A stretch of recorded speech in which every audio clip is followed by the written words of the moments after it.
No, fondamentalmente noi riteniamo che devono essere stabiliti dei parametri molto chiari e molto evidenti rispetto anche a quello che è l'accordo che la Regione del Veneto ha firmato a livello nazionale sul recepimento dei profughi, che è di 9,3 e qualcosa a livello percentuale, per cui ogni volta che arrivano profughi a Lampedusa per il 9,3 la Regione se ne fa carico. Riteniamo che la ridistribuzione del territorio veneto vada effettuata attraverso anch'essa con parametri molto oggettivi, cioè per la popolazione.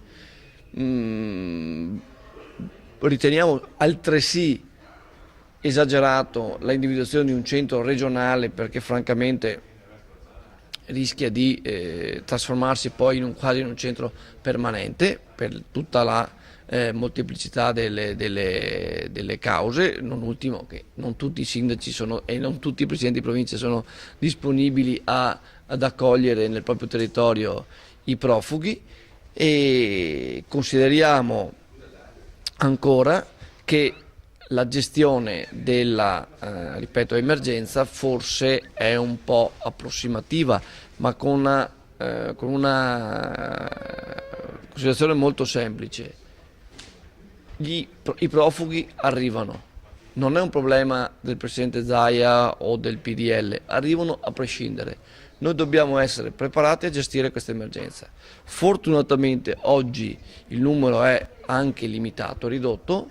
Non vorremmo trovarci impreparati nella misura in cui, scongiurandola, ma potrebbe anche avverarsi, che arrivino quantitativi di profughi in maniera più considerevole.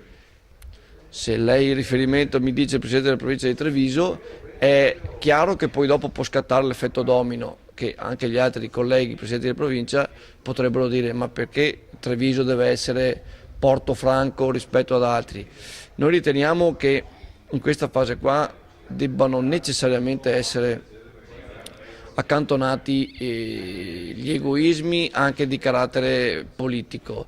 Le elezioni sono state concluse anche per quanto riguarda la provincia di Treviso, e anche un'importante e produttiva in provincia come quella di Treviso non può sottrarsi a questo impegno, ripeto, che è della Regione del Veneto, prima di tutto con un accordo firmato a livello nazionale, e conseguentemente anche i territori provinciali.